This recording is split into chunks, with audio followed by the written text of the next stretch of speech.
thought I warned you. I thought I warned you.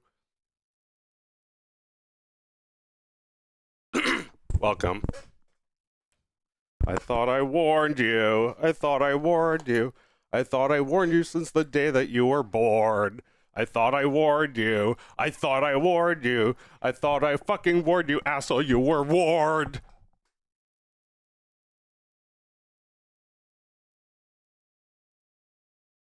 Let's see. Where are my buttons?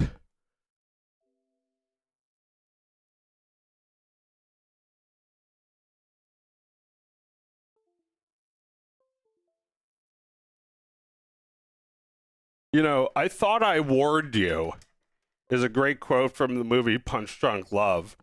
That doesn't get enough love.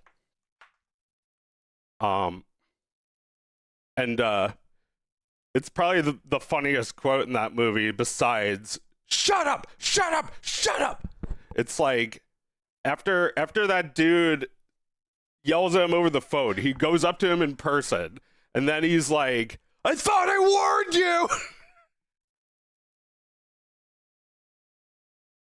Let's see. These were working. And now they're not doing anything. Try messing with this thing. Anyway, welcome everybody. I would really prefer if you would be quiet. That's it. Shut up! That's it. Shut up! Shut up! Shut up! Shut up! Now get the fuck out of here, pervert! I thought I warned you! Anyway, we could do this all day because it's just me. I'm just talking to myself, and I thought I warned you. I have a bunch of games open. I don't even know which ones I'm playing. This one I'm always trying to play. I'm always trying to play this game. This game, we were just talking about it. Because Meredith watched I Love Lucy with her son.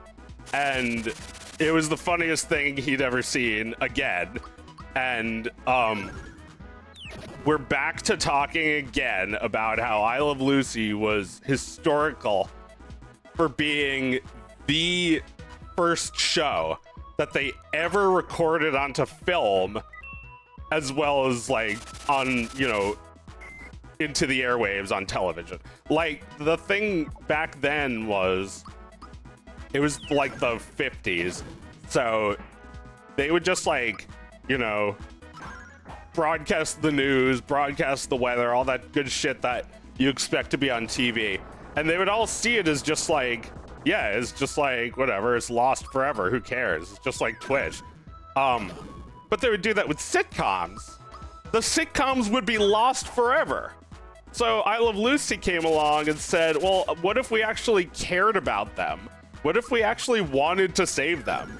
And people were like, that's insane. Get the hell out of here, you fucking communists. And they did, but not before making the first show that was ever good on purpose.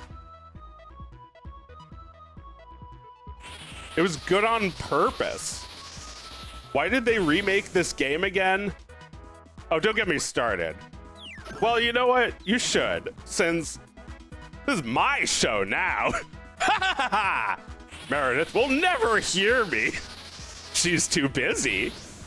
I can bitch and moan all I want and make it 100% Joe flavored, which I suppose is the point of tonight.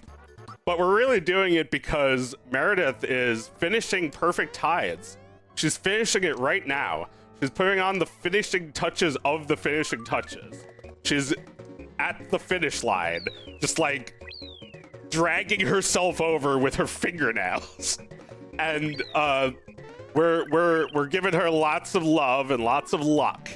And the game is gonna be great because it has to be. It's done. But to celebrate Meredith, we're gonna play Joe games because I don't know. I could have tried to guess what Meredith games would have been like, but I didn't know if we were doing it together until like an hour ago, so I didn't plan for anything. So I was like, what do I have right in front of me? What games are always there, waiting for me to play it? What games do I have a save state of this part of the game just so I can do this? I just wanted to do that. I don't want to do this. I'm good. I don't need to level up more. I don't need to fight below. I'm too scared. Did you know that when I was a kid, I was so afraid of Belome that I thought he was gonna come out of the toilet. Every time I flushed, I would run out of the bathroom. God, what did I do to wash my hands? I think I ran back and washed my hands. I think. We don't know. Oh, it was Belome's fault. But like, I don't know. I used to think he was horrifying, but then became a big fan of this dude. He's one of the best characters in this game. He's so hammy. So he's chewing the scenery, as it were. My fortune says I will have a great meal. I think that means Belome is coming. Oh, no, it's, yeah, there we go. It's just a cookie. I'm getting out of here. I want to go home. Although, if you chicken out now, it'll suck because Monster Town is right up ahead, and the nearest save point is all the way back here. Or actually, it might be right here, but it still feels like a long walk. Anyway, Joe games. I have some other Joe games open.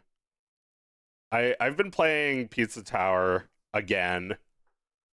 Been just like playing the same level over and over.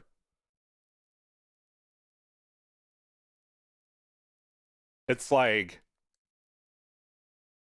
I want to play Anton Blast, but I don't have it, so I give up. It's too hard.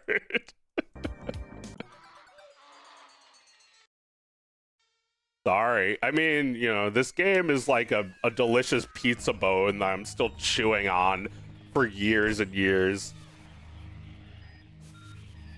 Yeah, this was like the most significant Joe game to come out in the last 3 decades. I feel like we had so many Joe games, and now we have so many no games. And well, you know, nowadays they only make games for women. What, you don't know me, George Liquor, your favorite character? A pretty good character, if I do say so.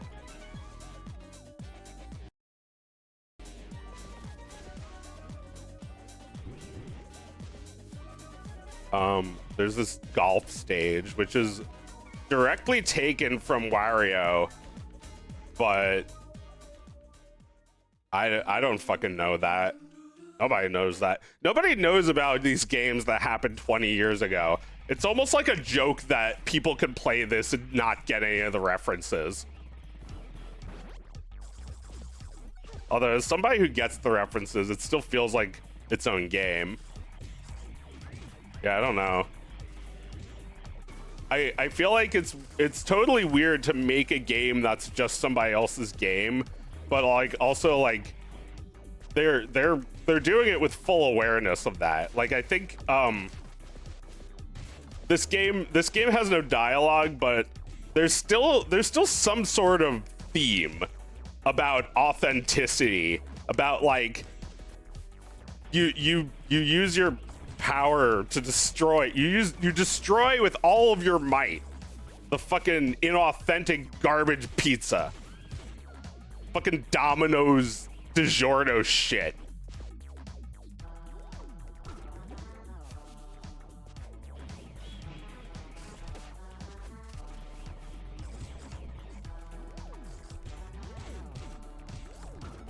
But yeah, like, I guess I'm not looking for games that have great dialogue. I'm just looking for games that have like really implicit storytelling like this. Just like gives you enough for you to come up with something. Like that thing. There's like all these hints about who this dude is supposed to be. There's like guys who's like, oh no, forgot to get the rest of those. That's not good because I'm trying to get the high score, which I think is really funny to say out loud because it's like, I almost sound like a fake person from a movie playing a video game. Oh boy, I'm about to break my high score. And that's just like the reality of playing this game. Okay, so we had some actually pretty interesting topics yesterday while Meredith was doing a dev stream. I wonder if I can rehash some of them. Meredith says that Atari games are some of the like most dog shit. And yeah, like we were having a conversation about you have to be there. You had to be there, right? Okay, let me back up a bit. When it comes to adventure games, you know, Meredith made an adventure game. She loves adventure games. She'll make more, I think, but she's talking about how much it sucks. Like it's nerdy. She doesn't like how geeky adventure games are. She doesn't like how niche they are. They're limited by this one engine. Adventure games are toast. They're over. And I don't think that means you can't make an adventure game that's good. Like she's been making adventure games for a while and they've been over since she was a kid. But like it only works, you can only make something while it's over if you're a freak. And being a freak is a good thing here. It's like if you're a freak, then you're right. That's my theory anyway. It's like, you know, pixel art, for instance. There are some instances where we still need to use pixel art, but for the most part, you make it because you like it. You're a freak about it. You know, there's so many indie games that use pixel art just as the aesthetic, and there's like no need to do it. It's not like we don't have the memory on our devices. We have so much fucking memory. Like, you know, 20 years ago, indie games looked like Braid, and they've only gotten higher def since then. And this game is purely in this style of nostalgia and, you know, just like general like utilitarian look. It's like, you know, it's also a little easier because everything you make is smaller. So like all your files take up less space. All your nice. But anyway, we were getting to the point, which was about Atari games being really shitty. It's like when Atari was new, it was like, oh word, I can make a square move around on my screen. That's so cool. And it's like, it took like, I don't know, 2 or 3 years. It took until like 83, you know, I don't know. Atari had a good run, probably like 5 years, from 78 to 83, sounds about right. It took about 5 years for people to realize these games suck. And video games crashed, which, if Meredith's right, it is mostly because of Atari. Like, that is mostly in reference to Atari. The video game crash just means Atari games fucking sucked. And we all realized collectively that we can't be spending money on things that aren't good. And we made 1 million fucking ET cartridges. The ET game was so bad that they buried the game in a landfill. They made like 2 million fucking copies of this terrible shit. And people lost millions of dollars because we all realized that games were not this magic money printing thing. Temporarily, we learned that lesson. So, oh fuck. So like, I'm not gonna get my high score, am I? So yeah, Atari games proved that video games could be a market and that the market could disappear. They proved both of those things. I think it was really just like, you got in at the right time to dazzle people with the newness of the medium. And that works whether we're talking about video games or rock and roll or I don't know, some new shit. Like computer graphics is another one. It was like, it didn't take long for us to realize that CG was ugly as fuck, and everyone was still using it, and it did improve. But like, how could you possibly survive making CG unless you were like Pixar, unless you were like good on purpose? So I guess this is what we're getting at. We're coming full surface to like the idea that a video game is kind of a bad thing as default. Like, it's bad by default. Most games suck. Maybe they still aren't good on purpose. Although I think you know, Meredith was saying Super Mario Brothers is one of the first games to have like a seriously like catchy soundtrack. I think, you know, Pac-Man was pretty good too, but Super Mario Brothers has a whole bunch of different moods. It's got, you know, it's got like a victory theme. It's like all of these things became in every game. Like every game has these things because Mario did it. And like, you know, Mario Brothers was not the same. It's got music, but you know, Donkey Kong, that doesn't count. And yeah, we always say that Super Mario RPG was good on purpose because it's a Mario RPG. It doesn't have to be good. They could have made it bad. They could have made it like really cash grab. But yeah. Like, I don't know, if you're like doing rock and roll before everyone else, you're gonna sound interesting, even if, like, if you make the same thing today, it's gonna sound boring. It's because, I don't know, you have to try harder to do rock and roll. Like this song is cool, but only because it's in a video game. Video games are like a graveyard for musical genres. I see video games as like the place where musical genres go to get stolen and die. But in a sense, it's like them being brought back, because it's like, oh wow, it's not just playing the song, it's not just playing this genre of music, it's adapting it like by somebody who makes video games and not music for a living. It's like there's something cool about that, right? It's also, there's something dorky about it. It's like you make rock and roll. It's like dinky. It's like utilitarian. It's like mini game music or something.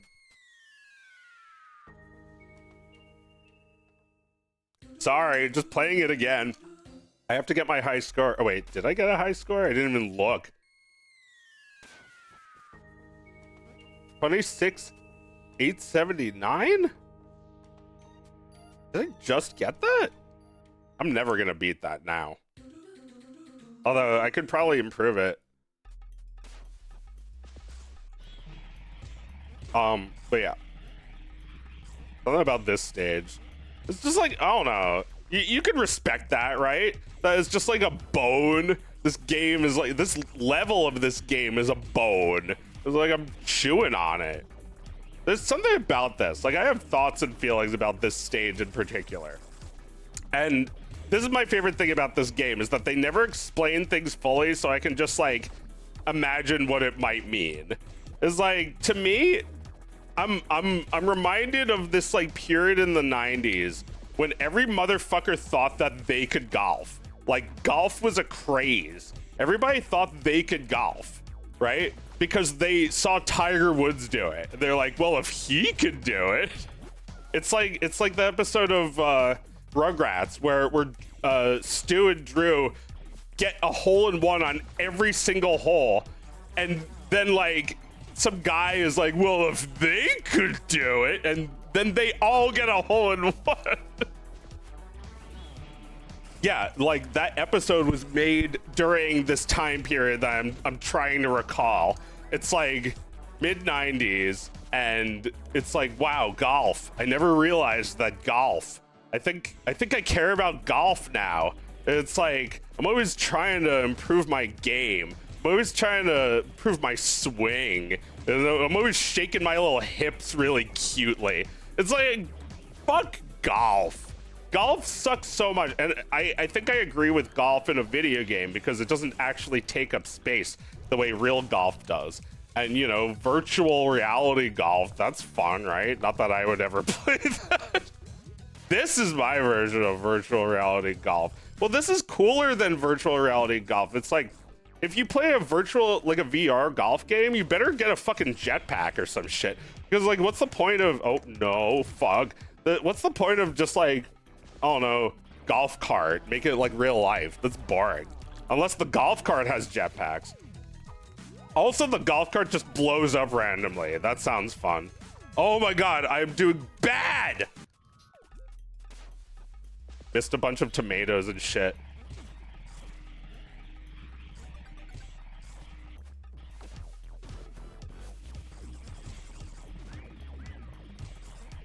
But yeah, I don't know. I think there's something like vaguely racist about it. Not golf. That's not vague. There's nothing vague about that. I think it's like the fact that anyone could be like, oh, well, Tiger Woods did it and I could do it. I'm just thinking like, like, what is this guy who's like concerned about, he's now self-conscious about his ability to golf. Like, you know, he saw on a TV show that the golf course is where deals are made. And it's like, I gotta practice my swing and my firm handshake. Like, holy shit. Part of me is glad that time period is over, and now we just have these stupid fucking cosplayers of that time period. People want to pretend that's still happening. Hey, I don't know. Maybe the most important deals ever made on golf courses still. The most important pedophiles meet to shake the most important tiny hands.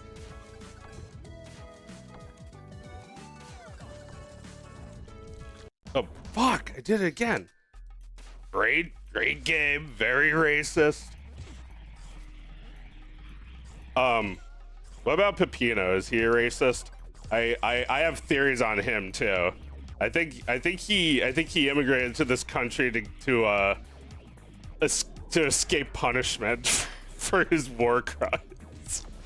I think that Pepino may have been a fascist, or, you know, he may have fought in World War I, which is close enough to fascist. Like, he's here and he's just like, I'm making a pizza. I'm so nice now. It's like, sure, you're nice. But then when he gets arrested, he's like screaming bloody murder.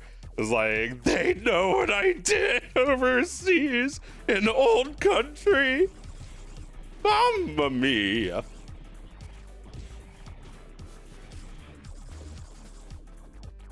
Yeah, I don't know. This is real interesting shit. Italy in World War I. It's like you had these guys who were like an art movement that I don't know, 20 years later it just mutated into fascism. You know, was it a fascist art movement? Because I don't know if the word existed yet. It's like, you know, futurism is defined by like there's like the shitty abstract art of like a bird. It's like not a bird at all. It just says it's a bird. Some of it is amazing art though. It's not all bad. It's just like it's extremely violent. It's like a violent art movement. The Italian futurists were like, we need to destroy the world. We're going to destroy the world, and they kind of did. They blew the fuck up out of Europe. And the guy who invented futurism fell off a horse and died. And I think that's just ironic.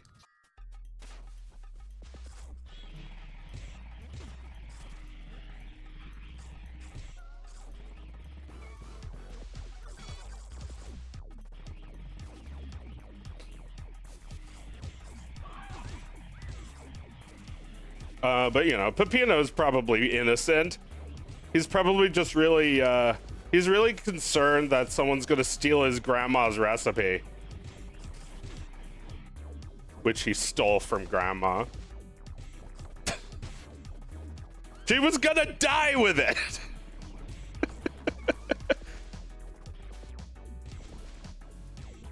But yeah, I'm you know, I'm saying that a game's story should be vague, or at least vague enough that it doesn't shut out your imagination. This game, I don't know, for some reason, this game is like really intriguing for how little story there actually is. I think about what it means. All right, so this is something I wanted to get into. The story of a game is a driving force behind everything else, isn't it?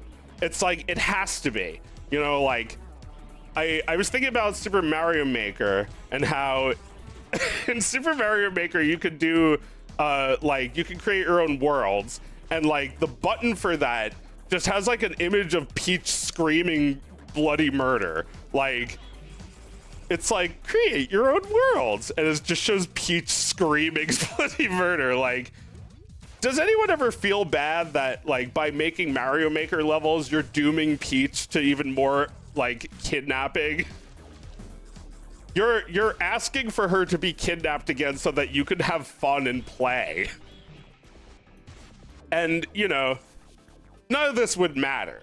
But it does start to become an issue when you think, all right, so where's the sequel? It's like, there's a sequel? Well, that means that more bad things have to happen. And it's like, I don't know, maybe you can't make a good sequel if you don't have that.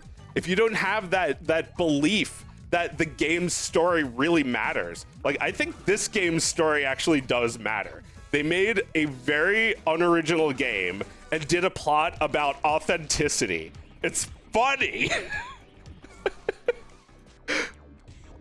But like, it's also genius because this game is so good that it might as well be an actual Wario game.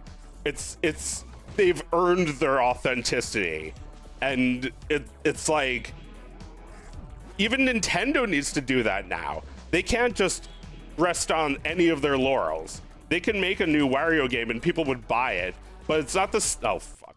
It's not the same as making something that really matters. You know, like, it's like this song. Right? It's like when a song has a really long intro, you know it has something. They've got something. They're building towards it.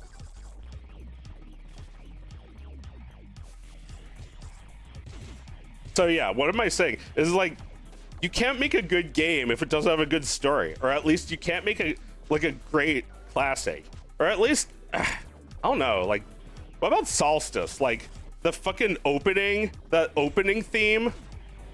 That's why you play. You're being lured into the game by something. You know, a woman in trouble is a really easy one, which is why it's become cliche, but it's a really effective one. It's like, you gotta save the princess. But like, you know, what if Mario's plot was like he has to save his brother? What if Mario's plot was that he just like needs to go to the store to buy toothpaste? That wouldn't be as interesting. You need that I don't know, that conflict. You need it. Or at least this is a theory. I'm trying to work into a theory. I'm trying to turn into a core belief, because I feel it very strongly. You know, like Donkey Kong Country, bad guy steals his giant pile of bananas. It's basic, but it I don't know. When they did it for Donkey Kong Country, it doesn't work for some reason. It's like, or sorry, when they did it for Donkey Kong 64, it doesn't work. I don't really especially care that it's happening all over again. I think a lot of games are single use, or at least, you know, in the case of like Mario or Zelda, they're the same game but iterated on. It's a new version of the same idea, and it's almost impossible to change it. I mean, Paper Mario Thousand Year Door did a plot where Mario is not saving a princess but instead looking for a treasure, and I love that game, but I'm not sure if that's really the best plot for him. I don't think he wants anything. I think Mario doesn't want to save the princess. He doesn't even want to eat cake. He just wants his hat back. Like, that's all he ever wanted is his hat back. Mario doesn't want a cake. He's just like, cake? Okay. This sounds good. It's like, saving a princess? Sure, I do. And it's like, that's not what he wants. He wants to jump. He wants to play levels. He wants his hat back. He wants, oh no, he wants to grab that rabbit. Why? Because it's there. It's running around. Mario is brainless, just like you while playing. And I don't think he should want anything really grand. Or at least, I don't know. You know, Wario is a little bit more complex. He wants riches. And when you beat that game, there's a song with lyrics about how Wario's riches turn to sand, and he's he wakes up, it was all a dream. I like that a lot. You know, Mario can't like have it all be a dream. Well, no, he did in Mario 2. Well, he didn't actually wake up, did he? Could still be dreaming. No! Oh, I'm fucked. Fuckus. All right, one more try and I'll switch the game. So yeah, like this character, he's like he's not driven by desire. He's driven by like anxiety and fear and anger.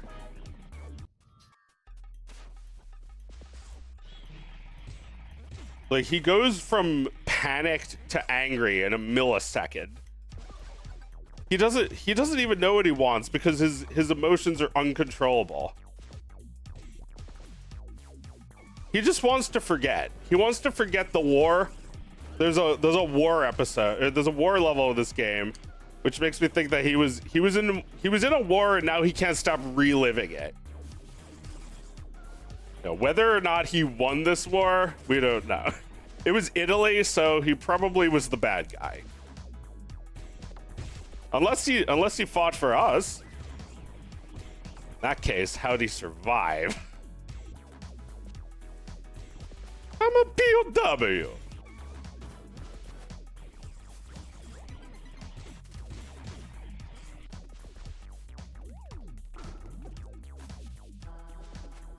But yeah, what does Mario want? What does Link want? These guys don't have a brain. They don't think anything.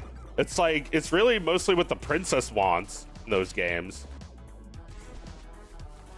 So Samus, she's just doing her job that they told her to do. She don't even know, like, she just like kills everybody. She's not even good.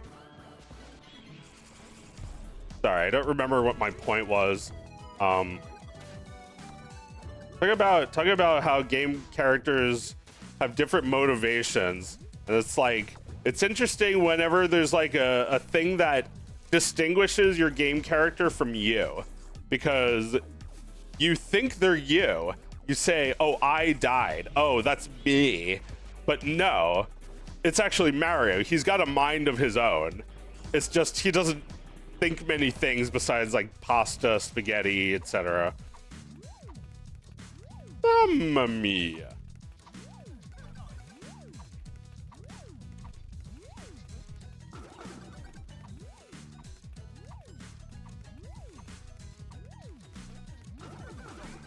Yeah, so this game's villain, spoilers, this game's villain is a giant pizza pie. But then when you get to the final boss, he reveals that he is actually a pizza slice. He's not even a pie. He's just a slice. And I think the game is saying the pizza is not what he used to be. Maybe he was once a pie. Now he's just a lie. Also, that cheese block is Dilbert. Just like destroyed Dilbert cheese. Dilbert. That was something I wanted to talk about. Dilbert died, and we talked about it already, but there was something I realized. I you know, I have to hand it to him. Even though I don't think it's a very good cartoon, I think there is a good setup there, which is I think this is my new theory for why Dilbert was popular in the first place. The fact that the dog is like smarter than him is pretty funny, and it's you know, it might just be stolen from Wallace and Gromit, but that's honestly a good setup.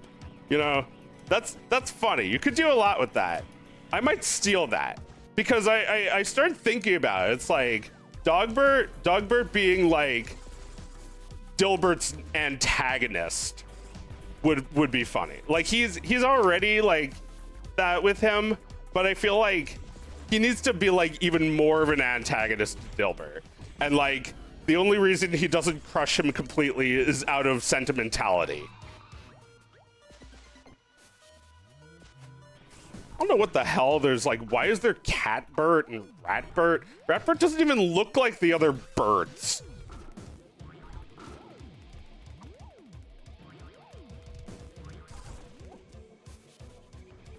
Stealing that. I want to steal that. Well, you know, like I suppose he probably was inspired by Garfield, which is also like the same idea. The dog has way more charisma than the human. But like that's funny. That actually is funny to me. Like in the idea of like in the workplace, the dog has more charisma. The dog is getting meetings with his boss to like discuss him and like redundancies. It's like, no! Oh, we fucked the goose. All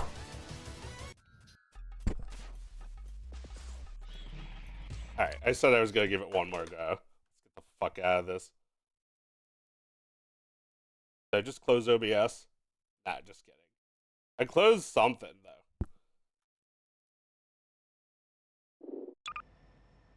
Oh, here we go. Oh, I have to set my controls. I should have done that before. Da, da, da, da, da, da, da, da, da, da, da, da, da, da. Sprint, jump, duck, attack, reload, use gravity gun. Ugh, I'm not gonna use any of these. Suit zoom. I don't think I need those. Weapons. Excuse me. Same thing, but numpad. Probably never gonna use those though. Yeah, I'm just gonna use the mouse wheel. Last weapon, no thank you.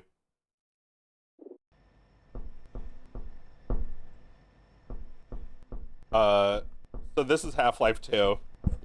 And I brought up something as well. You know, we were talking about how adventure games died. I brought up completely unrelated to that, but now I can see how they're related. I brought up that when I was a kid, first-person shooters were the only thing people wanted to make. Only thing that was like, you know, assured success. Everybody cares about that.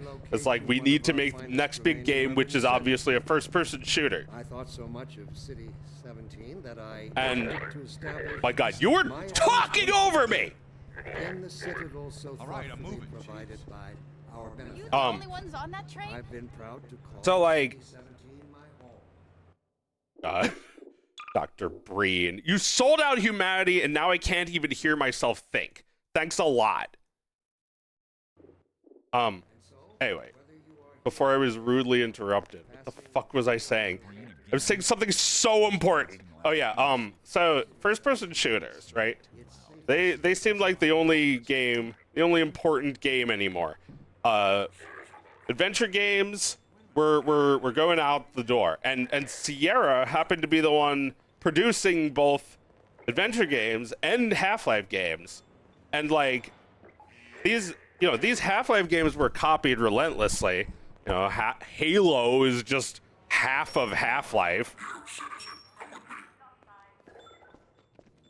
and Welcome. you know, Welcome to this might not even look like much now, but this was like the top fucking game. Like you waited and waited for this shit. It's, you know, Half-Life, sequel to Half-Life. It's they made a new source engine. I just think it's interesting to think about like making games in their time. It's almost I don't know. It's almost bullshit. Like I'm talking about it, but I also don't really even believe in it. I just believe that there's guys. There's a guy who's a freak about this kind of game. And I think the proof of that is Half-Life Alyx, where it's like they made a Half-Life game that no one even fucking wants to play and that no one even can play. It's a VR game. Sorry, Doc, but look who's here. But yeah, like all of this shit 20 years ago was a huge deal. All this physics stuff, all this, you know, destructible everything. It's all really new.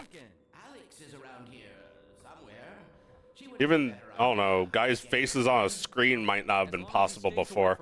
Do you think that he's like, is he a 3D model in there and he's like crushed? No, I think he's actually, I think he's not a video either. I think he's actually filtered to look like that.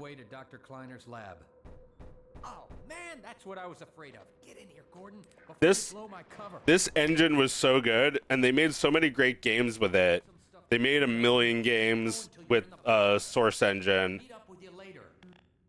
Thank you. Goodbye. See, like, this is another thing where, like, this game has a plot, but I don't care. I want to think about what it could mean. I don't want you to tell me. I like the setup. You get to this city. You have no idea why you're here. And humanity is like basically pets to these alien monsters. And this guy with white hair is talking to you through a TV because he's like the president of Earth, but like he has no formal power. He's just like a traitor, and we have to kill him or something. I don't know what we're supposed to do with him. I don't think this game was ever finished because like here we have Half-Life here we have Half-Life 2. It's just Half-Life 2, Half-Life 2. But then like there's also Half-Life 2 Episode 1, which for some reason is not this, but a different game is Episode 1. I guess that was smart of them to name the sequel to this Episode 1 so that it didn't seem like they were never going to finish it, which they didn't. Although they made Episode 2. What more could people want? It left on a cliffhanger, but who gives a shit? Let them be billionaires. You know, Gabe N is just like George R.R. Martin. He made a fucking book series 20 years ago, and people are telling him to finish it, and he's like old. He just wants to make video games. It's like it's the same thing with Half-Life. It's like we don't want to make Half-Life. We want to make Steam. We want to make money. Okay. We used to have to make these games. Now we don't. And people are so used to their like rhythms and they have these expectations. They don't realize that like there's never going to be another one of this. This is what you get. This is the game. This is it. It's like you get to imagine, oh, what if there was a better version of the Source Engine that looked like this, but like with fucking dust particles floating around and shit. I'm telling you, no. I'm telling you, no. I want that for you, but not like this exactly. You know, I think that should be exciting for a different game. I mean, there is like a remake of this, but I don't fucking play those. I just want to play the game from the time it was from. I don't even really like how big of a high resolution this is. It should look Grundisier.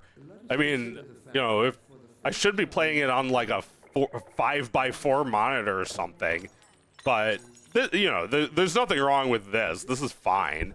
It's just like I'm always trying to get the authentic experience as close as possible. You know, you can never get the authentic experience unless you're playing it when it's new, but there is a way it's meant to be seen and played, and there is a way you can kind of do it wrong.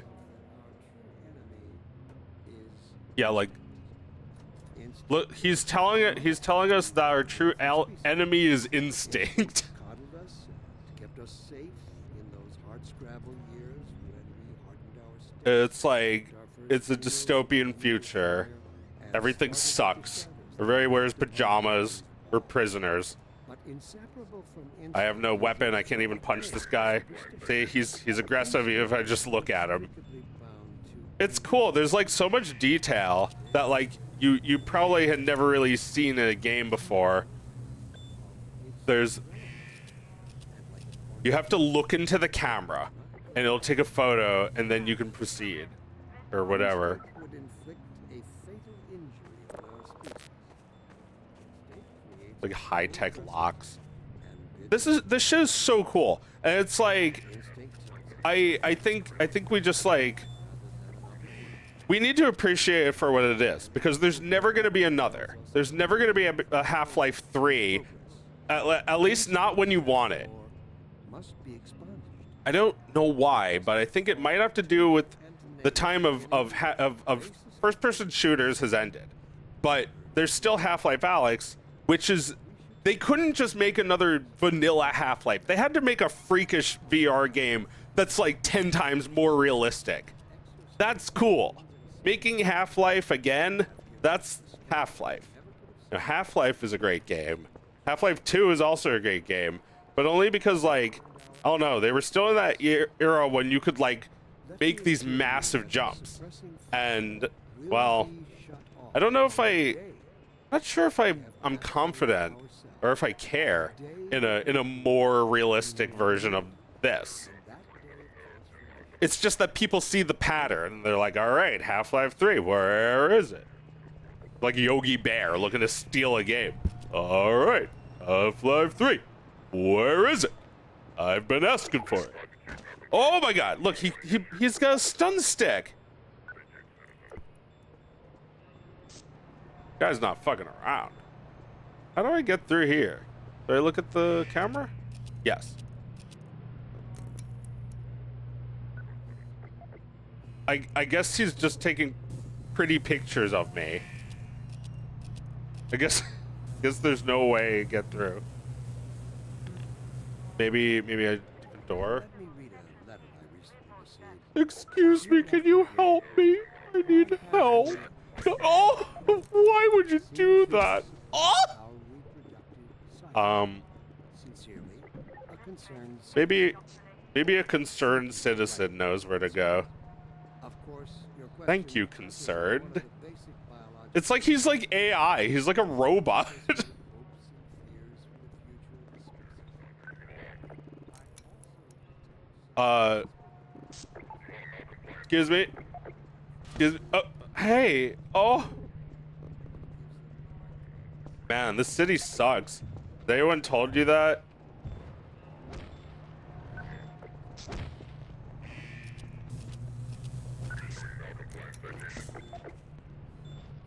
Ow.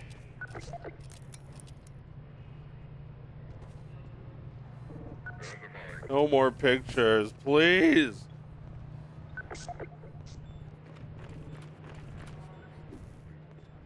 I guess I have to sneak out.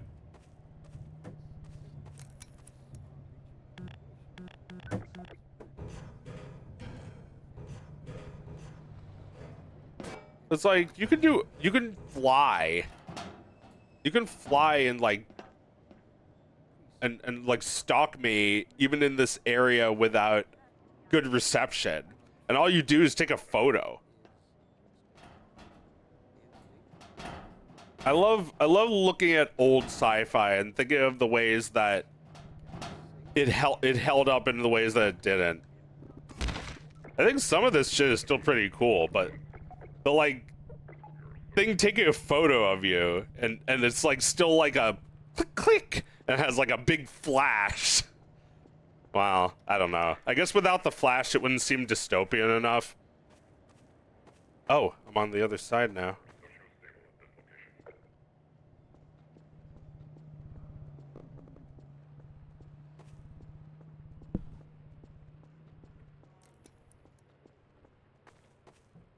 Yeah, just like the amount of detail in this game is like, that's not something that technology improving does. It's something that improved technology made room for, but it's all up to the artist to come up with this shit. It's like, you know, good for no reason. This is good for no reason. It's like, you didn't need to be able to do any of this. It's all just like, I don't know. You gotta think about this world a little. Think about what we lost. This is, look at this playground. There used to be kids here. Look at what we lost. We got fucking Combine. These fucking assholes. Like, are they human inside, or are they just human shaped?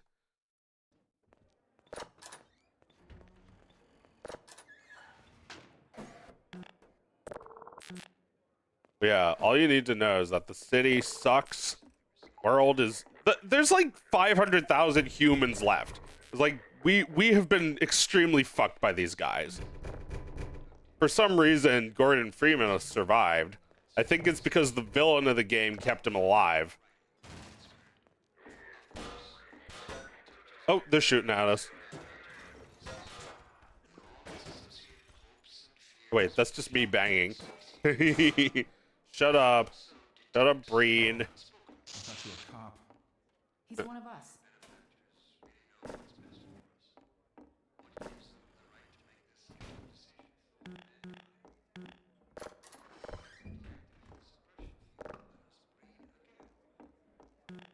Yeah, like, this whole game is just you running away from the cops. It's great. It's a great game. Run away from the cops, you kill aliens.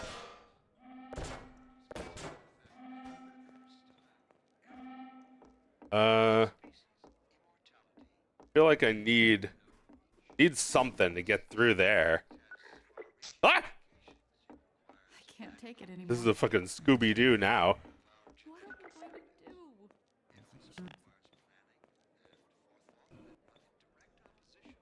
do? When is it all going to end? Please. Oh. Hi. Oh fuck. Oh fuck. Oh fuck. Oh fuck. Well, okay, so like, you know why this is better than the average first-person shooter? Because there's no gun. This is good because there's no gun. Obviously, the game is a shooter. And obviously, you're getting a gun. But they suspend you getting a weapon for a long time. And they make you a worm. And I'm noticing how ow, ow, ow, ow, ow, ow. I'm noticing the trend that, like, even Metroid did this. They had a part at the end of the game of Metroid Zero mission where you lose all of your weapons except for a dinky little pistol that does no damage. Ah! And you just go through vulnerable as hell, running from enemies. You know, it's a little bit like Metal Gear, where you're also a little wuss baby. You have weapons in Metal Gear, but they also kind of suck. You know, they make too much noise and they attract too much attention, so you don't even want to use the weapons. This game makes you feel like you're about to die. I love... Ah! Nice sound effects. Tomatoey. Yeah, and this game is a masterpiece, not because it's a good guy with a gun, but because it's just like pure, I don't know, it's like pure feeling. This feeling that I'm feeling right now. It's like I'm not even getting the satisfaction I'm supposed to get out of these games. It's just digging me deeper into this feeling of complete loneliness and hopelessness. It's like, how I'm not thinking about how I can kill these assholes and get revenge and save the day. I'm thinking about how I can survive, how I could just barely survive. And you know, this is kind of what I was thinking, that like there is a bit of a through line from like a game like King's Quest to a game like this. Oh shit. No, you don't. Nice. It's like you do see like there is a full experience being created for you. Dr. Freeman, I presume. is like, you know, the like character animation is also really good.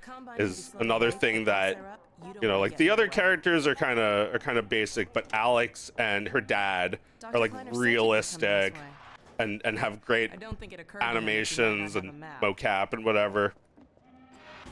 Actually, it might not even be mocap. It kind of just looks like keyframes.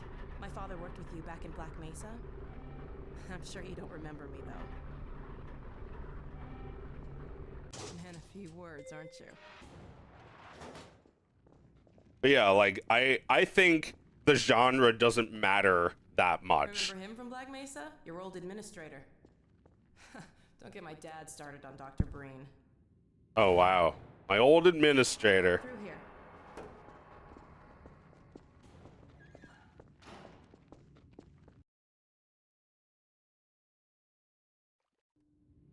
Funny, you showing up on this day in particular. So it almost feels like first-person shooters are just irrelevant. Like they're nostalgia posts. It's like you Escape the city on foot. you know, you explored 50% of the genre with GoldenEye, and then the other 50% was Half-Life 2, BioShock, and you know, whatever else there is, like TF2. Here, let me buy you a drink. But like this game is like not trying to be another first-person shooter. It's trying to be like a Hollywood movie almost. This game is trying to be like, this is a game kind of game. Lamar, come out of there. Uh-oh, everything all right, Dr. Kleiner? Oh, hello, Alex. Well, almost all right. Lamar has gotten out of. It's like there's these cutscenes that you can just walk around in, and now every game can do that. But like, I don't know, it's like all this shit was like pretty novel. Like you got like spatial audio. You walk away and like they get quieter and like you can hear them through your right or left ear. I must say, Gordon, you come at a very opportune time. Alex has just installed the final piece for our resurrected teleport. I can't take any credit for that. But yeah, like you have these genres that are basically explored, and well, I think it, you know, it takes a while before you realize what you can still do in a game. But like by that time, the genre is not even your interest anymore. The genre peels away, and you know, I think now games are so sophisticated that genres don't even, you know, that you might not even need to fit into one anymore. You know, Perfect Tides is a point-and-click adventure game, but like, there's mini games, there's cutscenes, there's stuff that make it different. There's you know, not, you know, it's like Earthbound is a JRPG, but it doesn't have dragons. Well, maybe it does, but you know what I'm saying. It's about America. It's not about the things that you think make the genre the genre. You know, like Portal challenged what made a shooter. The shoot is, you know, first of all, there's no bullets, and the hero is not a man, so there's a bunch of you know, a bunch of things that are challenging what we already feel to be the, like, I don't know, the defining traits of the genre. And like, even though this game is one of the most iconic shooters, it also feels subversive. Like it's nothing like the Halo games. Look how cinematic this is. And this came out like the same year as Halo 2, I think. Well, Gordon, go ahead. Slip into your suit Nice. now. Well, Gordon, I see your HEV suit still fits you like a glove. At least the glove parts do. I've made a few modifications, but I'll just acquaint you with the essentials. Shit is so cool. It's just like, I don't know. These effects didn't exist in the first game. The jump from Half-Life 1 to Half-Life 2 is pretty massive. Like it's like that was 6 years, and you know, I think games look this much better now, but it took 20 years for them to look this much better than this. Like nowadays, you can make games that aren't so flat. You can have like really, really dynamic terrain. Yeah, you can even have the terrain moving around, and you can break the terrain. You know, there's particle effects, there's fog and motion blur, there's, you know, more realistic animations. Although these animations, it's like certain things will never get better than this. 3D modeling will get more high poly, but it's not going to look better than this. This is just great. Like, this is all just really good. Like, the things that make this not look less good are just the limitations, not the artistry. The art, there's, you know, there's not like anything to be desired. It's like they worked within this art style really well. So like,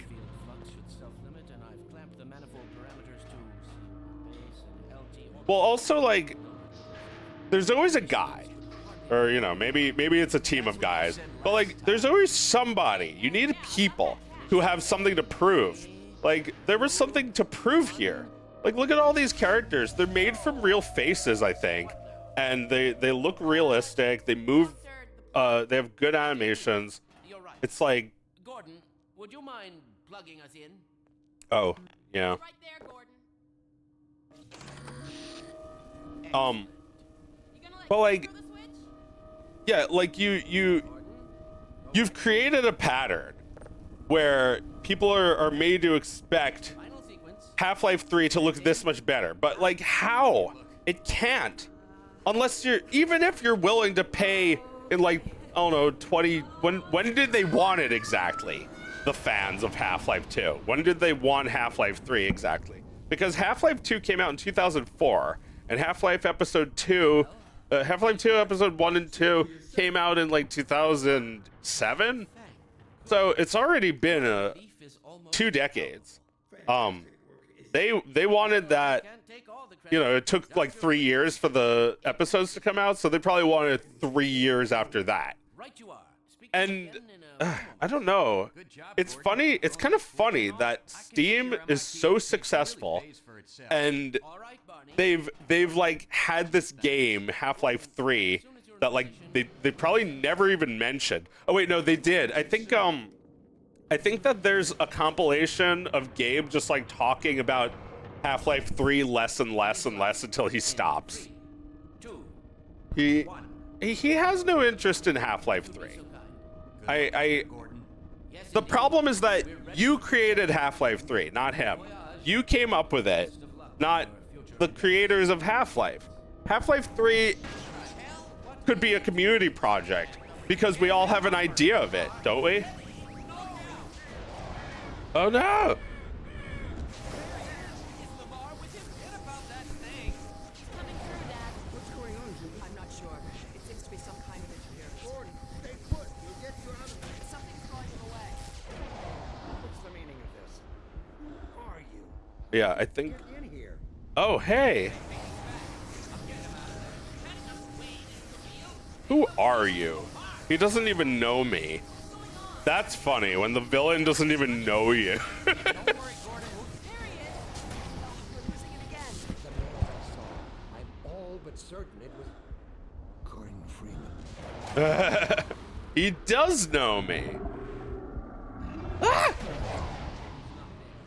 Like, even if technology improves, the things that you can do with you will remain the same.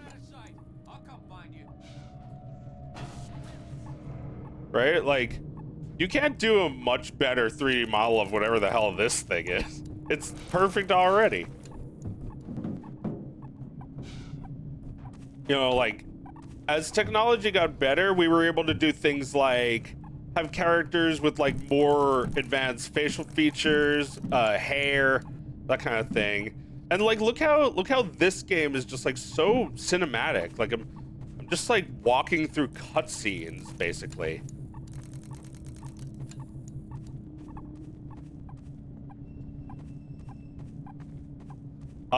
Okay, so what else? What other of the world's problems can we solve? I I think we should talk about Roger Ebert. Did we ever talk about this on the show? Like recently? Did we talk about video games being art? Because I was just saying how cinematic this is, and it reminded me of Roger Ebert saying that video games can never be art. I mean, and I think last time me and Meredith talked about it, she was like, I think he's right. Okay, so when I was a kid, there was a lot of talk about video games rot your brain. Video games aren't art. Video games are shitty. We don't say that anymore. Probably because video games are big industry and they make trillions of dollars and there's no risk because everything is just gambling. Like, the risk is all yours. How do I get out of here? It's like, video games rot your brain is an old meme now. We don't even say that anymore. Come from here? No. And, well, it's not untrue, but we've also seen it to be... The Citadel's on full alert. I've never seen it lit up like that. All right, I think this is the last time someone talks to me for a while. Take the old canals, right? They'll get you to Eli's lab. It's a dangerous route, but there's a whole network of refugees, and they'll help you if they can. I'd come with you, but I gotta look after Dr. Kleiner. Oh, and before I forget, I think you dropped this back in Black Mesa. Good luck out there, buddy. You're gonna need it. All right, thank you. Finally, I got my iconic weapon, and it was at a point where I wasn't expecting it because I wasn't in danger. I didn't need a weapon really badly, but it certainly comes in handy with all these boxes in my way and all these assholes. I can finally ruin their lives. But yeah, what was I saying? Are video games not art? I mean, I'm playing art right now. And there is art in this.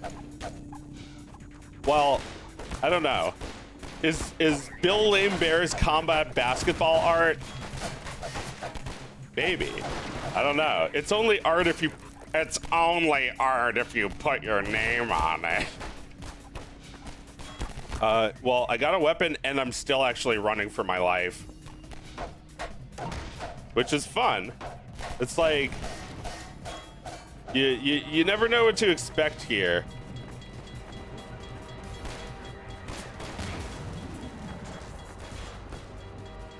Oh shit! That uses power. No! I got hit by the train. I mean, this is certainly a work of art. This game, and you know, it's like. I don't know. What is the argument exactly? Because I do want to consider it instead of just dismiss it. Roger Ebert is a film critic, not a game critic, so he only knows a little bit about games to talk about them. But I think, you know, as a critic of just like culture, he makes a point that like a lot of these games are not even art. A lot of these games are just game. You know, like I think a lot of the time a game is extremely boring until you turn it into art. But maybe it's not art separate from the game. You know, I was just saying like genre of game is extremely boring thing. You know, like a first person shooter, there's 20 billion of these. Look how hard they had to try. Look how hard they had to try just to get you to play it, just to get you to give a shit. It's a really try hard. Like this is magnificent. I don't say that about any fucking first person shooters. I don't like them. And I feel this is the thing. This is the thing that's like you don't get people to play a game because they like the genre. You get them to play because they have to save the princess.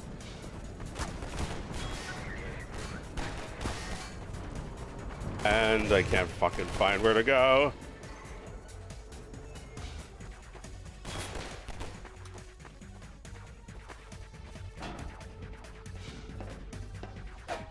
That's fine though.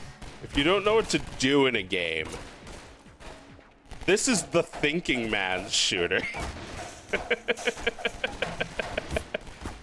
thinking man's shooter. Yes, that's what Fred says. When we played this together, it was like every time we got to a new area, it was like, what do we do? What do we do? And then we just chew on it for a bit, and then voila, it is literally a King's Quest game. Like these are the kind of things that made those games so fun. That like you get stuck, you ask a friend what to do, and then you figure it out. Nice, I got a weapon. You better run. There's nothing else you can do here. Yeah, the thinking man shooter. You can't just shoot stuff. You have to make it so you don't even get a gun until like an hour into the game. And the gun sucks.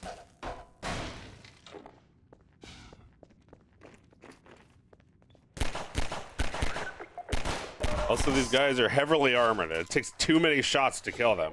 So you might even want to just run away. But you know, this is such a good way of doing it, because now that I have a gun, I'm having fun. The shooting is really fun in this game. And I think, you know, that's one of the reasons I love Half-Life, is because there's no bullshit. It's just you run around pretty fast, you run up ladders pretty fast. It's got realism, but does not sacrifice gameplay for it.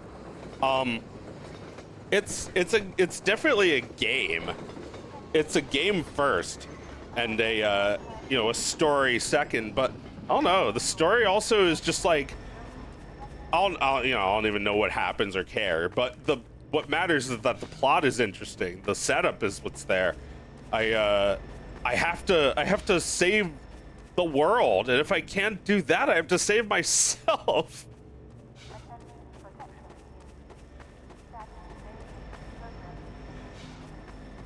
That's cool. The idea that like even a hero is vulnerable and weak, and you're actually heroic for that reason. That is the opposite of how they portray 90% of first-person shooter characters.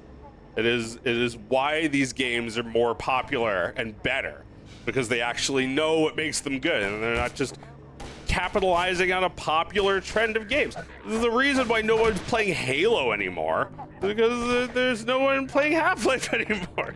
Although I'm sure there's still, if you went on Steam database is an interesting site I've been using a lot. You get to look up like estimations for how many people own a game or how many people are currently in game.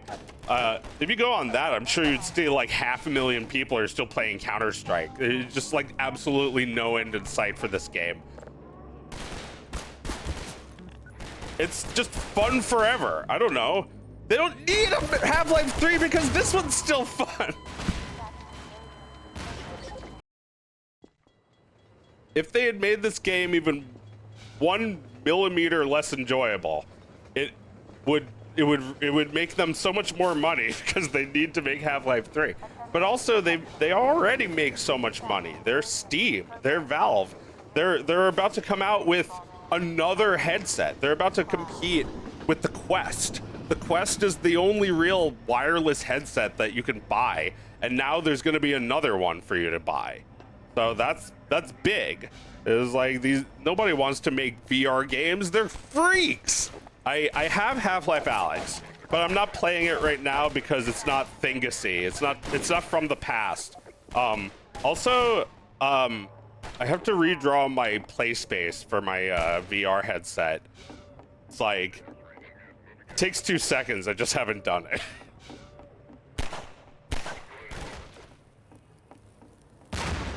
But yeah, that game, I don't know. I was like struggling to get it work the other day, to get it working, and I was like, you know what? I'm just gonna play this when I'm 50. Who cares? It'll still be good. Well, in 13 years, I'm gonna be 50. So like, you know, my God. Here, let me take cover. It's like,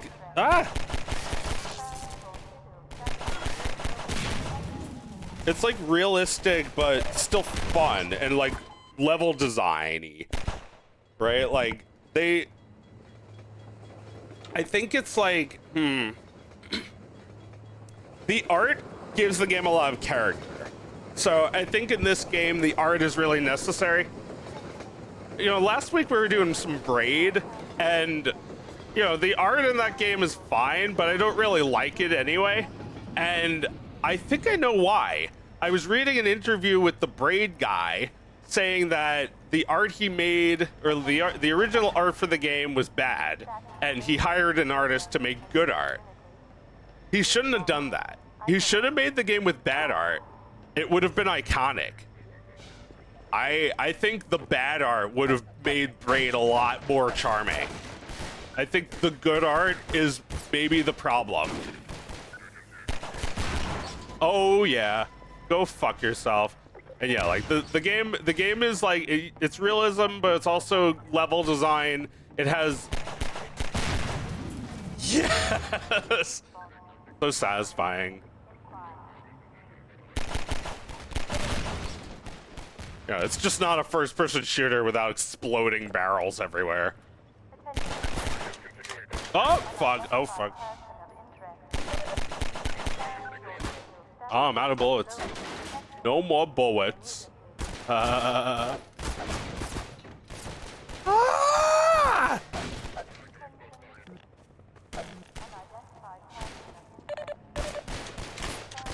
No! Lucky. Oh, brother. Oh, fuck. Oh, I picked up some health. Yeah, this game is intense. It's like... I don't know. You have to play this game to see if it holds up. It's like games like this hold up in my mind, but then you play it and it's like, oh shit, it's so fun. BioShock? I don't know. BioShock might be kind of penis. Like, I was talking to my friend about Braid, and she called it Penis Mario. And I can't stop thinking about Penis Mario.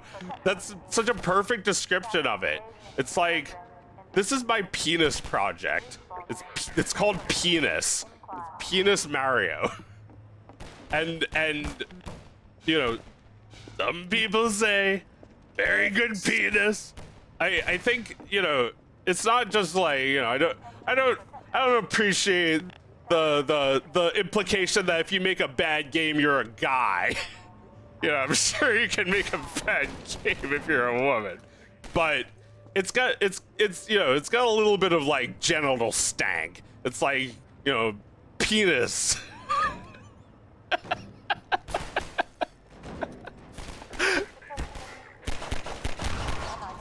Penises are very neat. Penises, they taste like meat. Penises, they're very big. Yeah, like, I don't know, like, a part of me thinks that, like, realism in games is like, to me, this isn't actually realism.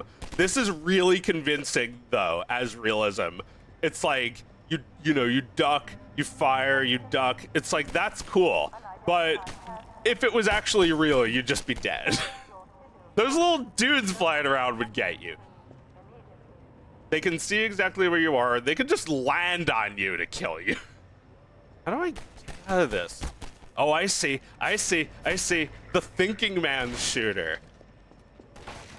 It's like, yeah, like instead of yellow paint, there's like the destruction left by other human beings. Maybe this is where yellow paint started. They thought they were being clever, making it environmental like Half-Life. Well, also, another origin of yellow paint might be the it might be like the stuff in Dark Souls. There's like blood stain, where like if somebody leaves a blood stain, they'll give you a little hint, using like a shitty typing method where you can only type certain words, and you can't type words like with a keyboard. You can only type words that are like from a library of words.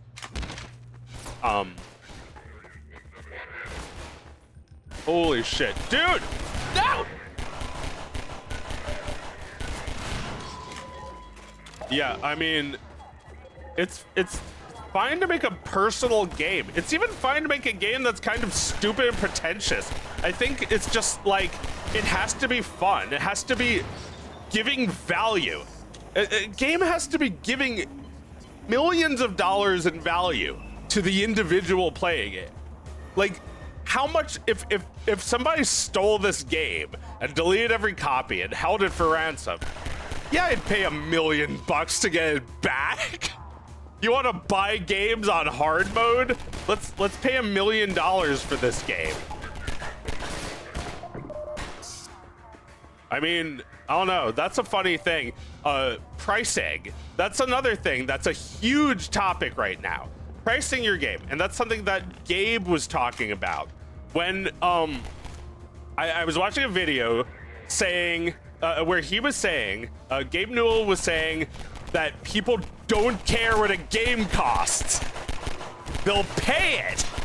They'll just pay it. They have to have the game. Then it's an easy decision to pay 20, 40, 60 bucks for a game. What was this game? It was like $5. A game that came out 20 years ago that I've already played multiple times. I'm buying it again for $5 fucking dollars?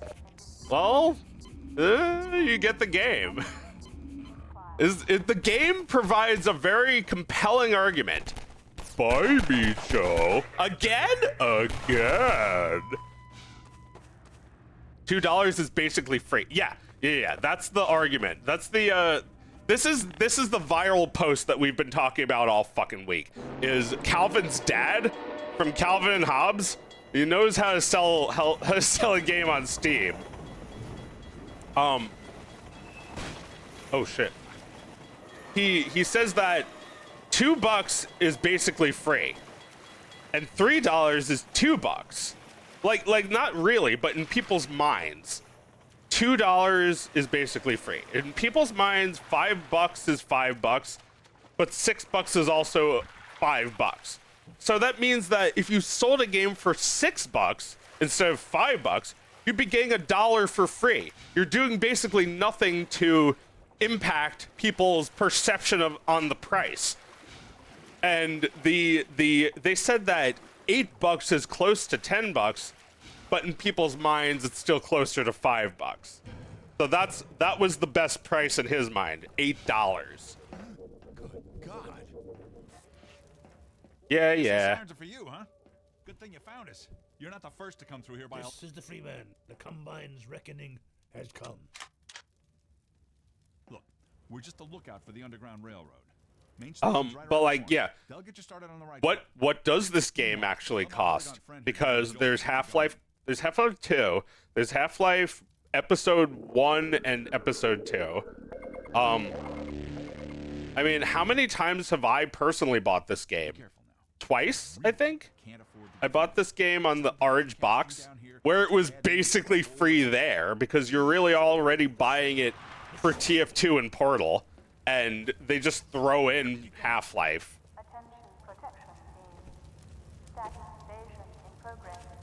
It's like 6 maybe less than that. It's like 4 games on one disc.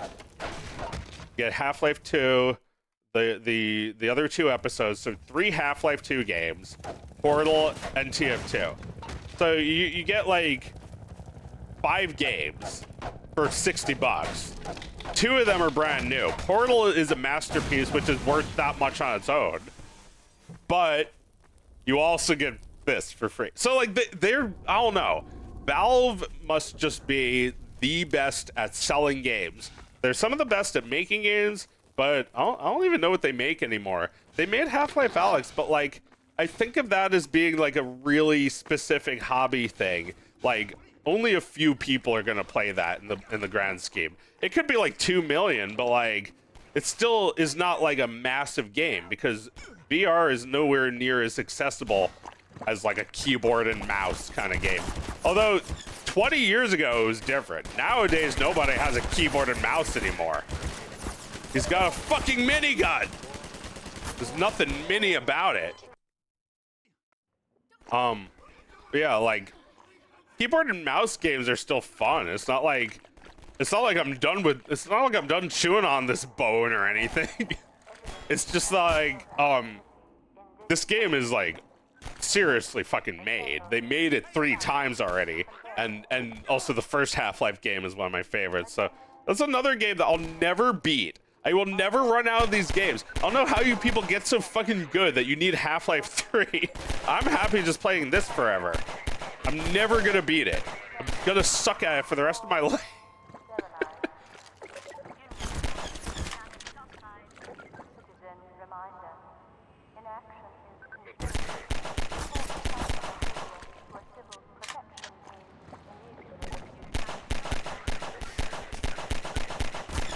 I'm sure one of these days I will play an even more beautiful, even more immersive first-person shooter, and it might even be Half-Life Alyx. But I also kind of think it's all right if this is it. This is the pinnacle. Although you know, you can probably make a better game than this, but it would also just be like copying this. It would be a version of this. It would be owing everything to this. You know, like Wolfenstein was groundbreaking, but there's no comparison to this. This is a real 3D game with like it's like so immersive and real. And even though it's old and it's not realistic anymore, really, it still feels extremely fun to play.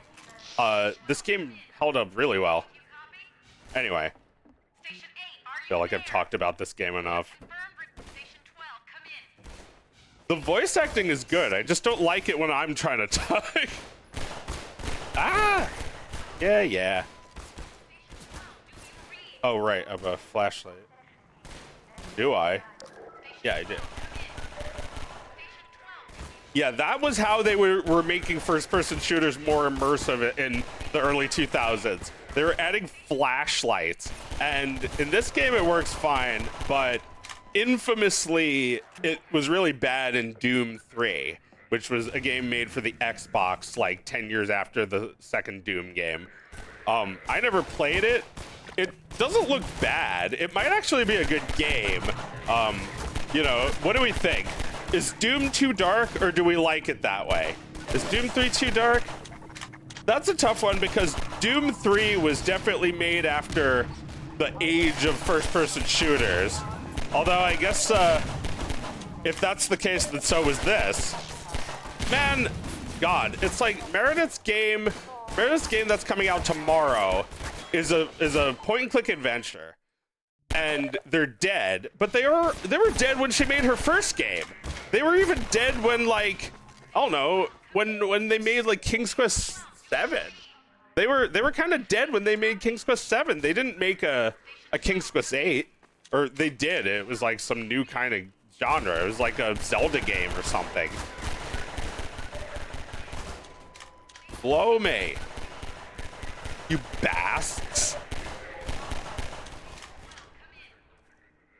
I like that my guy doesn't want conflict.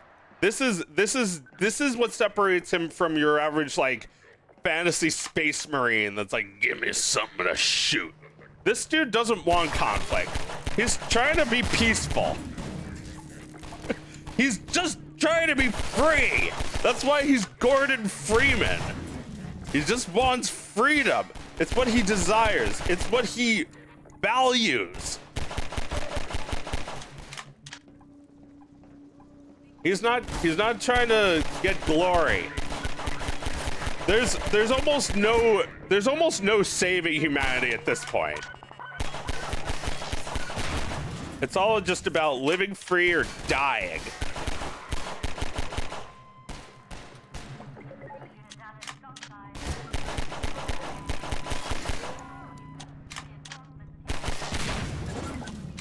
I think I'll do both. I think everyone should. Man, I'm fighting my way through this place. I still only have one shitty little weapon.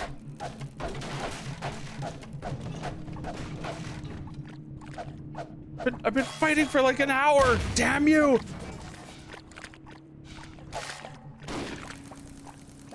Batter up. Strike two. Strike. What? Ball one. Yeah. What else do I have to say here? That this game is like, this game is already made in an era where first-person shooters are oversaturated. Right. They're not dead quite yet. They're not dead now. You know, people probably still play Call of Duty all day, but like, oversaturated might be the word. You know, it's like when a musical genre is dead. It doesn't mean that people stop listening to it. It means that you stop listening to it because too many people listen to it. It's dead because grandma listens to it. You know, if grandma is playing a first-person shooter, maybe you don't want to play it anymore. Maybe you want to play like grandma games. You want to play Cooking Mama. You want to play Cats.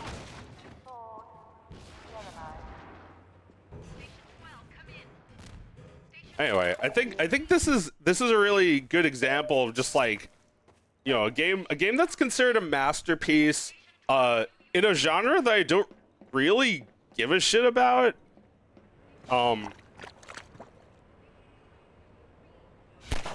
It's like they make me care.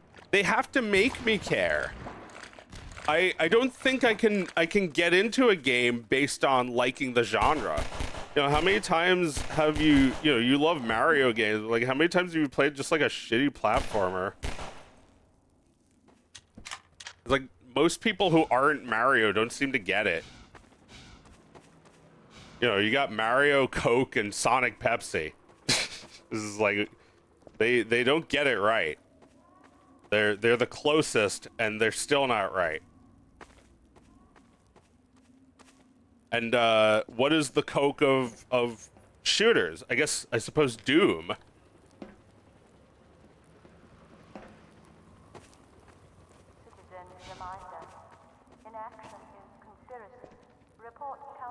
It's like, yeah, like with Pizza Tower too. It's like you make a game out of another game. You really just made somebody else's game. You know, Doom is a personal thing. And if you look at games now, most of them aren't even first person. First person was like a limitation. Gordon Freeman is just a fucking hand. I think nowadays you have like Fortnite, which you can probably play in first person, but by default I think it's third person. Because you're buying it for the skin, you're playing it for the 3D models, you don't want it to be first person. You don't want to be Gordon Freeman. You want to look at Darth Vader. It's stupid shit. It's like a dumb fucking Funko Pop product shit. You know, that's my opinion, but what I was really just trying to say is that those kind of games are what's popular now. These games where you can see your hero. And and it's like not just shooters, not just like these class-based shooters like TF2, but like these team hero shooters where you play as like Wolverine or some crap. You have all these games that are like trying to be League of Legends, but with like, you know, in like 3D instead of yeah, like that's another thing. There's like fucking limitations 15 years ago. Nowadays, nobody has to live with those limitations. They just want to play a game where you see the back of your character's head and you run around a fucking candy land killing Darth Vaders. It's like, oh wow, Marge Simpson's in Fortnite. Yeah, like that's what's exciting to gamers now. I don't know. I did play a little of PUBG a few years ago. It's whatever. It was boring. It's like that was the original Fortnite. Fortnite just totally ripped that shit off and made $1 trillion off of that. Very, very business savvy. But like also like shitty fucking game. I've played Fortnite for a few minutes. It's nothing special. I mean, I guess I didn't get too into the gameplay of like building the forts, but like, I hate these games where it's just like I don't know. Can we do something that like takes advantage of the 99 player thing instead of it just being a clusterfuck? The game tries to get you in and out.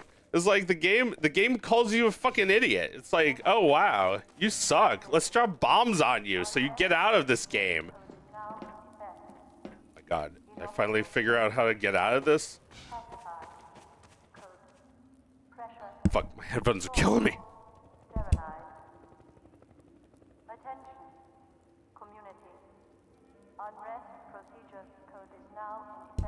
Maybe I should make my game $2 because I want to make my game free, but nobody wants a free game anymore.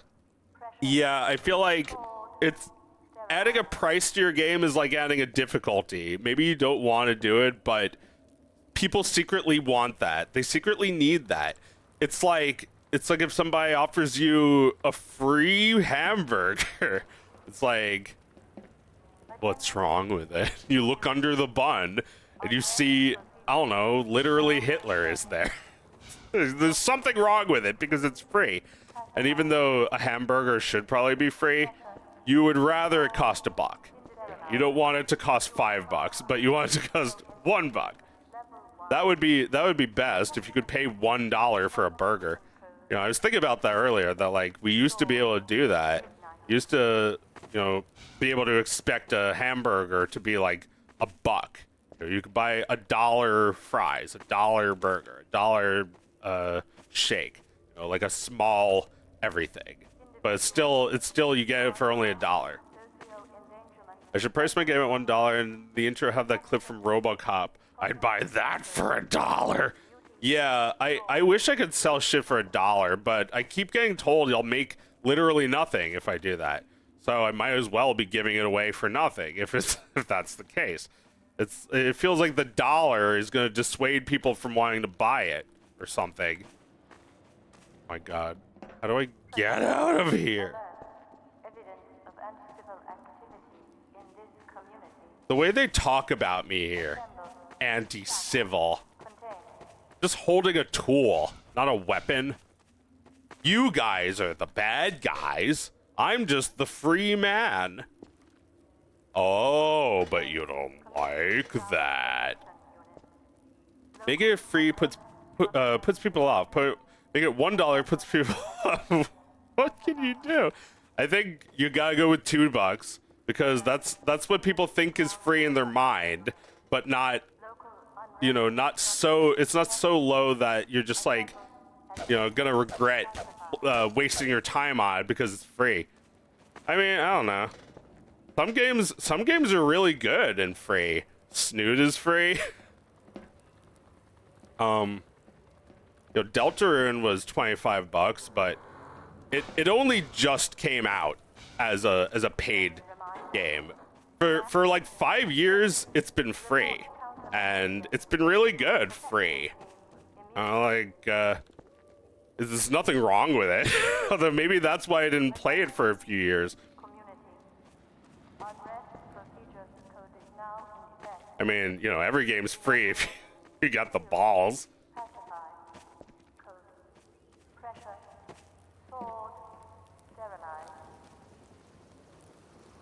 Is there an easier way of doing this?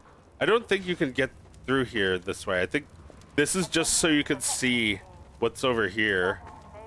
You could just, yeah, this is just a wall. This is just so you get stuck here.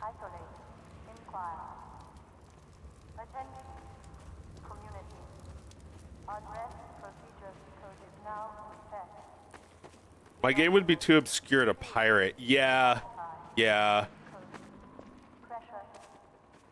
Well, yeah, like if it's your first game, it feels like giving it away for free might be the way to go.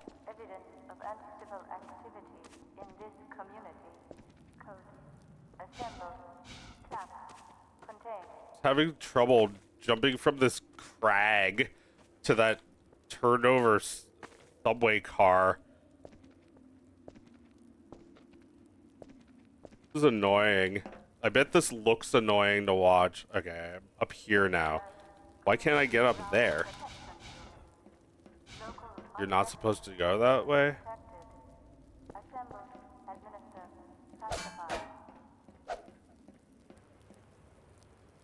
The thinking man's shooter is too hard for my dumb brain. Come on! I'm gonna play something else. I'm about to play something else.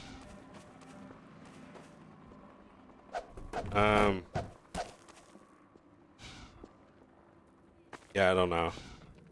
Sometimes it's good to get stuck, but this is starting to piss me off.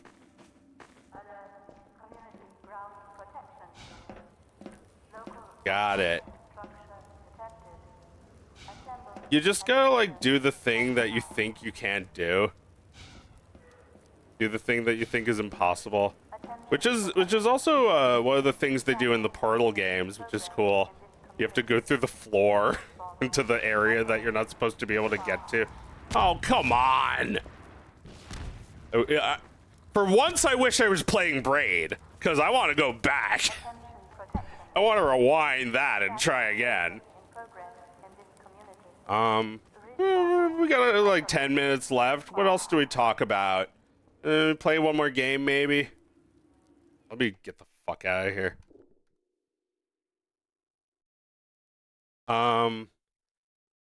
Yeah, let's see.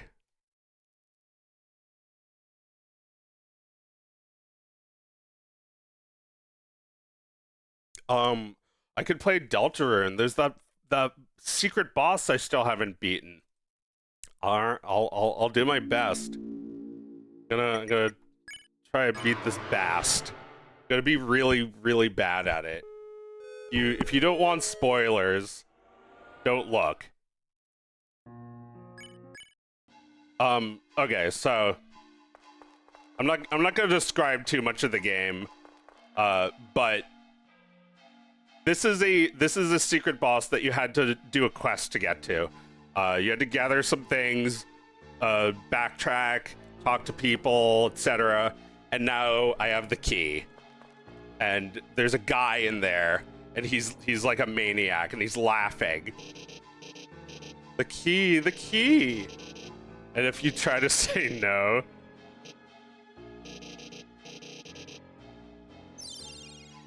your choice has run out.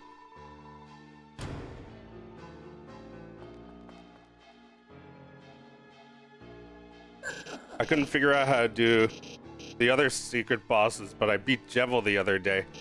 Oh my god.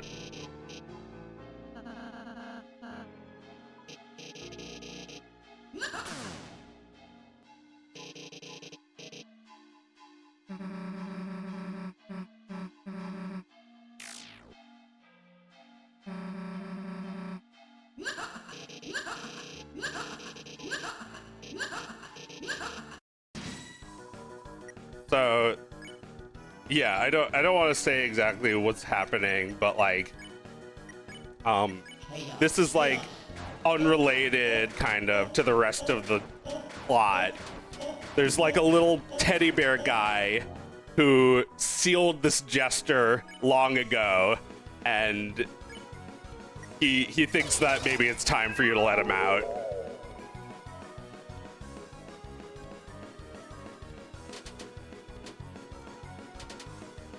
But anyway, the gameplay is just like Undertale. You have a little heart icon. I mean, you can see. I don't have to explain this shit to you. It's going to be very clear when I'm dead.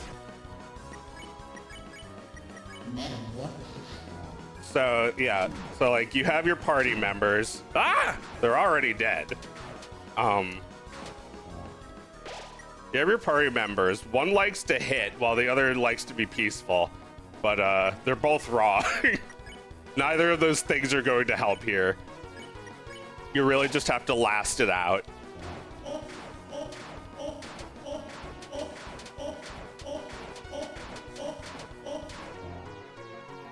And every chapter has a secret boss like this.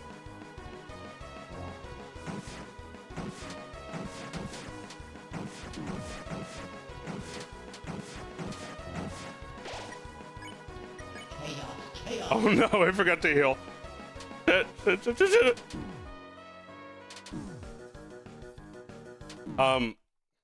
damn it.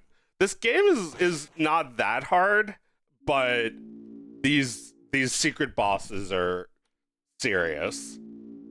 They're optional.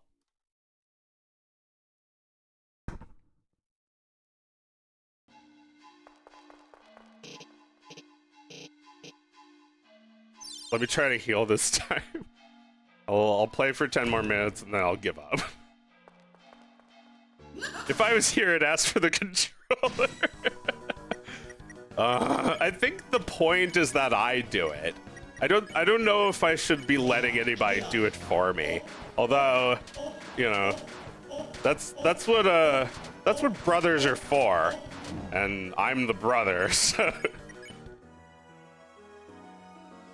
I gotta. No, I have a big brother, but he's not here. Also, I don't know. I would never get it back from him if I gave him this. That would be really funny if my brother played this and nothing else.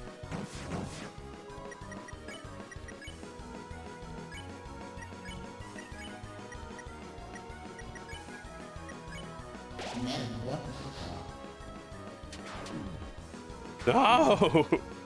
It's like every single chaos is the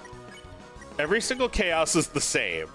He's not seriously chaosing.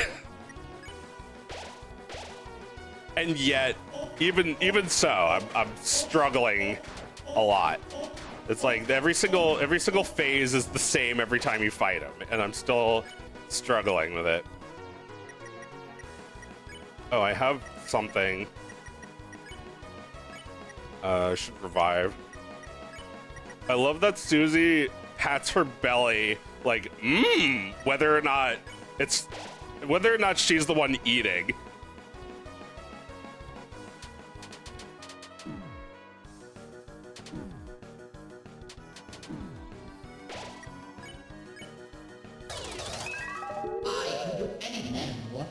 Toby Fox has said that there's no actual random element in this fight, and that all chaos is actually ordered. He's a little jokester, you know. I feel like everything in this game is a joke wrapped in a serious, wrapped in a joke. Like, everything about this game is both a joke and completely serious. Well, like, you know, it's a sincere JRPG. It's like everything that comes with that. The things that you kind of laugh at now. Everything. Things that you laugh at, and also the things that, you know, are so good. Both of those things you'd never have the guts to do now. Well, like, you know, there's like a little Ted Woolsiness to it.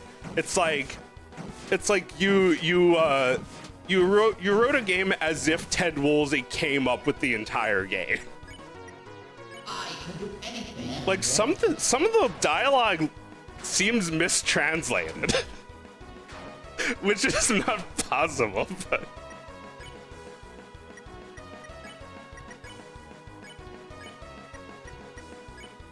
I don't remember how many phases it is, but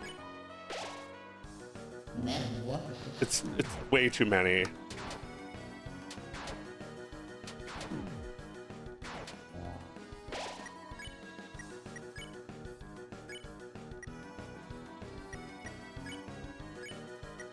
Yeah, there's random shit though. The Choco Diamond is a random thing. Didn't even revive her. It's like I've done this 100 times. I still can't figure it the fuck out. All right, let's club sandwich.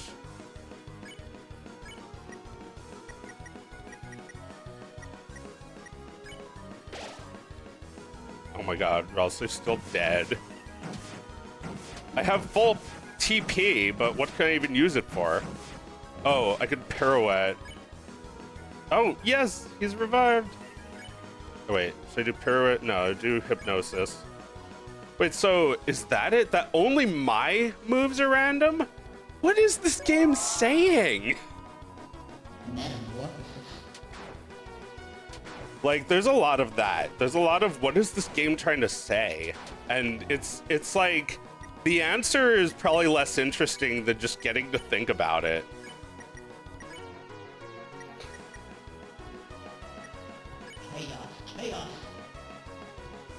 Sorry, Ralsei, I can't waste food on you right now. Oh my god. No!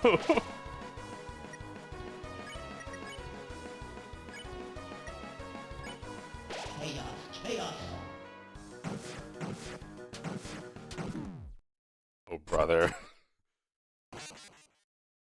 Heal prayer? Yeah, I should use the heal prayer. Are you just defending? What am I supposed to do? Should I attack him? I thought it didn't matter if you hit him or not. I was defending because I didn't want to waste my TP, but, you know, it doesn't matter if I just die.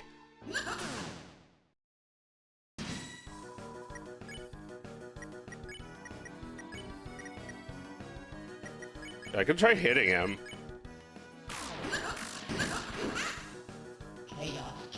I don't think he dies. You have to just tire him out.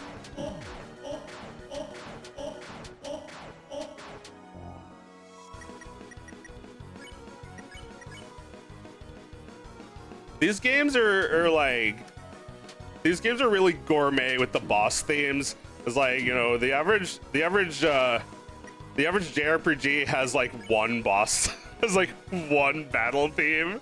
If it's Final Fantasy, there's one battle theme. But this game has a boss theme for like, I don't know, like 36 enemies. Like there's like 36 different mini bosses, which all have their own theme and personality and chapter devoted to them. It's like the composer made the game, so it's like I'm always saying, where like making art is no problem for me. So for him, making the music is normal. That's just like a thing that you can do.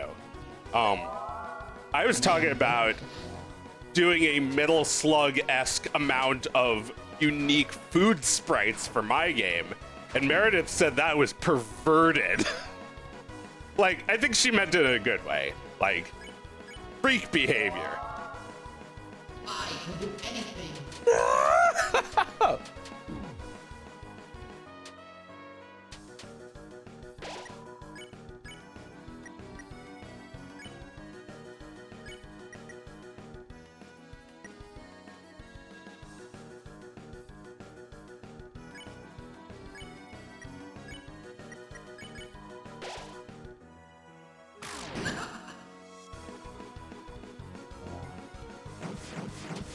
Join the club, get it?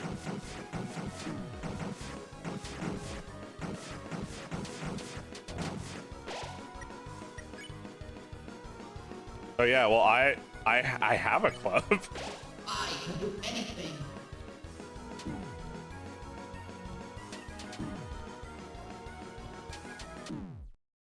Oh brother. I think we have one last try before we have to give up.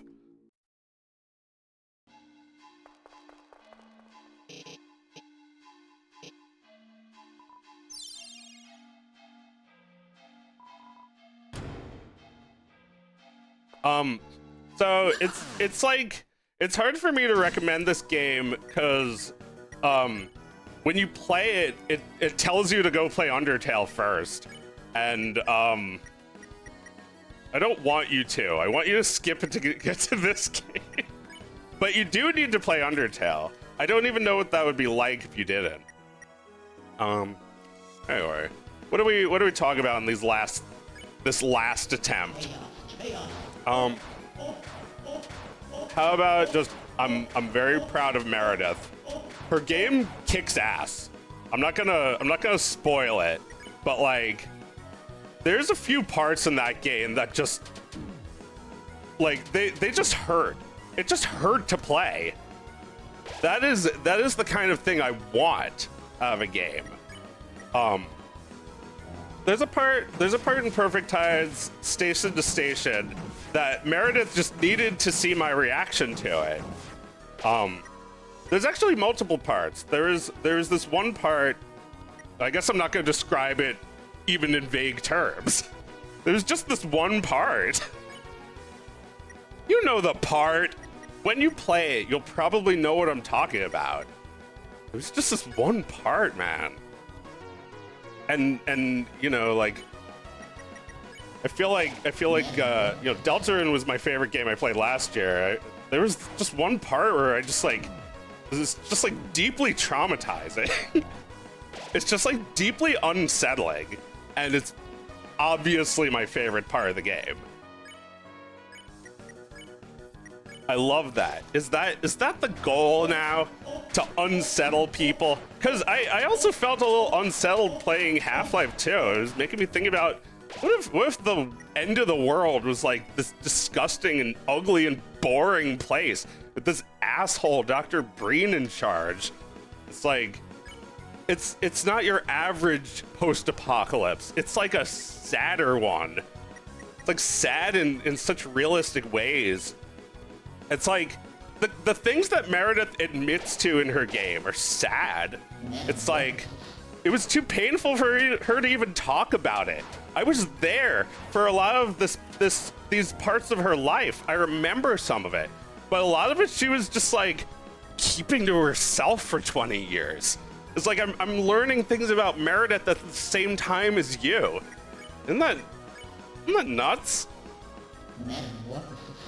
All right, I'm getting better at this phase.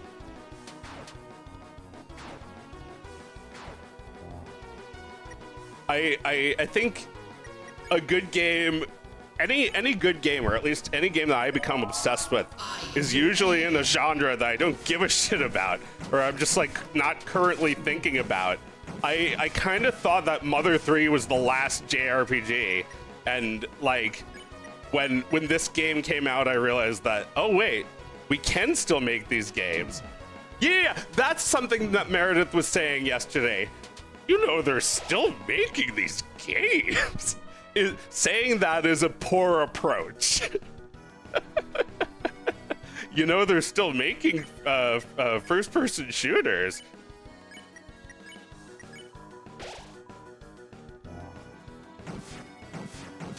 Yeah, that's a poor approach to sell a game that is already not going to sell very well.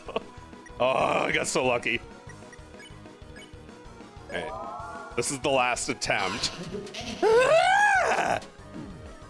This, you know, I did not ask for this game. I don't play bullet hell games ever, and yet this is one of my favorite games. It's like, I think, I don't know if I'm right here. You know, it's hard to do a Thingus alone because you're really just talking to yourself. But in my feeling, I don't even care what the genre is.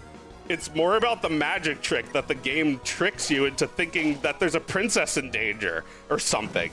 In this game, there is an amazing hook. You know, first of all, the game is being made over like 2 decades, and it's taking forever to come out. And there is a mystery that I just can't stop thinking about. And I don't know what the hell is happening in this game. I've seen everything it has to offer, but it still hasn't given us any answers. And it's not like, I don't know.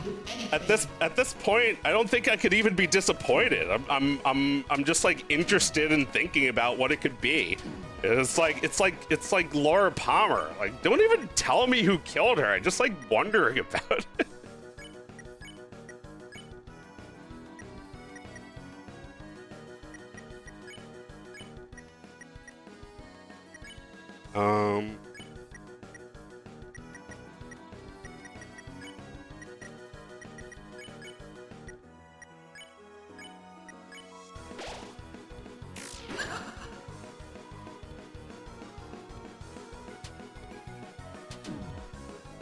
It's like I'm just like running away with all my might, and dying every single time to those stupid things.